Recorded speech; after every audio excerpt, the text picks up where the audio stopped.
कई साल पहले राजेंद्रपुर नाम के एक छोटे से गांव में सिंबू नाम का एक व्यक्ति रहता था। उसके पत्नी का नाम सुमति था। उनके दो बच्चे भी थे। सिंबू रोज जंगल जाके पेड़ काट के अपने बीवी और बच्चों का पालन पोषण करता था। सिंबू को अपनी बीवी से बेहद प्यार था। एक दिन उसकी बीवी ने उससे कहा, मैंने तुमसे शादी करके बहुत बड़ी गलती की। क्या तुम जिंदगी भर सिर्फ लकड़ियां ही काटते रहोगे? शर्म आनी चाहिए तुम्हें। सिंबू ने अपनी बीवी से कहा, सुमति तुम ऐसे क्यों बोल रही हो? भगवान की दया से हमारी सर के ऊपर एक छत है और खाने को 2 वक्त की रोटी। हमारे पास जो है उसमें खुश रहना चाहिए। तो सुमति ने कहा, मेरी फूटी किस्मत की तुमसे शादी की, ऐसे घर पे रहती हूँ, ऐसा खाना खाती हूँ, मुझे घिन आती है। हाँ। ये कह के वो गुस्से में चली गई। उस दिन सिंबू बहुत दुखी होकर जंगल में चला गया। उसने एक पेड़ चुना। वो उसे काटने ही वाला था कि वो पेड़ बोला, रुक जाओ मानव, मुझे मत काटो। सिंबू ने पेड़ को बोलते हुए सुना और आश्चर्यचकित रह गया। वो पेड़ फिर बोला, मेरे पास जादुई शक्तियां हैं, अगर तुम मुझे नहीं काटोगे तो मैं तुम्हारा काम आ सकता हूँ। तब सिंबू ने कहा, ठीक है पेड़ जी, मैं आपको नहीं काटूंगा। ये कहकर उसने पेड़ को नमस्कार किया और वहां से चला गया। घर आने के बाद उसकी बीवी ने कहा, क्या बोल रहे हो? पेड़ बोल रहा था, उसके पास जादू है, जादुई शक्तियां हैं उसमें। एक काम करो, पेड़ के पास वापस जाओ और हमें एक बड़ी कोठी देने को कहो। तो क्या तुम जब कोठी में रहोगी तो खुश रहोगी? सिंबू ने पूछा। बड़े से घर में रहने से कौन खुश नहीं होगा, बताओ तो। सिंबू वापस पेड़ के पास गया।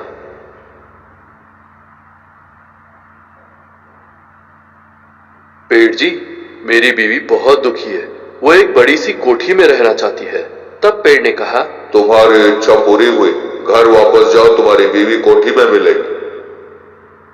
सिंबू दौड़ के घर वापस आया और चौंक गया, क्योंकि जहां पर उसकी झोपड़ी थी वहां पर उसे एक बड़ी कोठी दिखी। उसकी बीवी बाहर खड़ी थी। उसने कहा, देखा तुमने, हमारा घर कितना बदल गया है, कितना सुंदर और बड़ा हो गया है।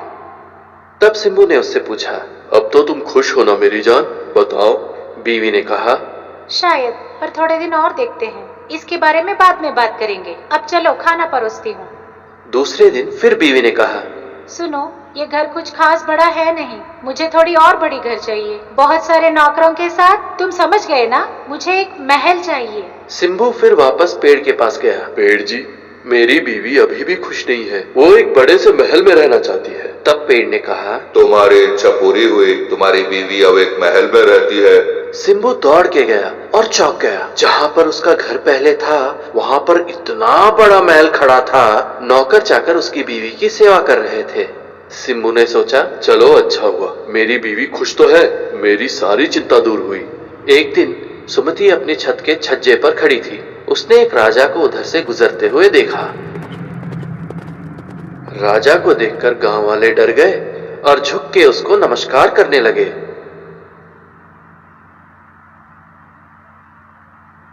ये देखकर सुमति को एक विचार आया। वो तुरंत सिंबू से मिलने गई। हम इतने बड़े महल में रहते हैं और हमारे इतने सारे नौकर चाकर हैं, फिर भी सब राजा को देख के डर के मारे सर झुकाने लगे। मैं चाहती हूँ कि लोग जब मुझे देखें वो डरें, तभी मैं खुश होंगी। सिंबू और एक बार पेड़ के पास गया। पेड़ जी, मेरी बीवी महल में रहती है, फिर भी खुश नहीं है। उसका कहना है वो तभी खुश होंगी जब उसको लोग देखकर डरेंगे। उसकी ये इच्छा भी पूरी कर दीजिए ना। पेड़ ने कहा, ठीक है सिंबू, घर जाओ, तुम्हारी बीवी को देख के सब डर रहे हैं, तुम भी डर जाओगे। जब सुबह वो नींद से जागी तो एक बदसूरत चुड़ैल में बदल गई। उसे देखकर सारे नौकर डर रहे थे और उससे दूर भाग रहे थे। गांव वाले ही उसे देखकर डर के दूर भाग रहे थे। तब उसने अपना चेहरा आईने में देखा। तब वो चौंक गई। सिंबू ने वापस आके देखा तो वो रो रही थी। आपने देखा मैं कैसे बदल गई हूँ? भगवान के लिए मुझे बचा लीजिए, मुझे बचा लीजिए। तब सिंबू ने अपनी बीवी को लेकर उस पेड़ के पास गया। उसकी बीवी ने गुहार लगाई, पेड़ जी, ये मुझे क्या हो गया है? आपको मुझे बचाना ही होगा।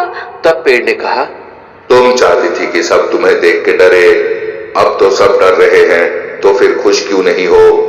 ये सुन के सुमति रोने लगी।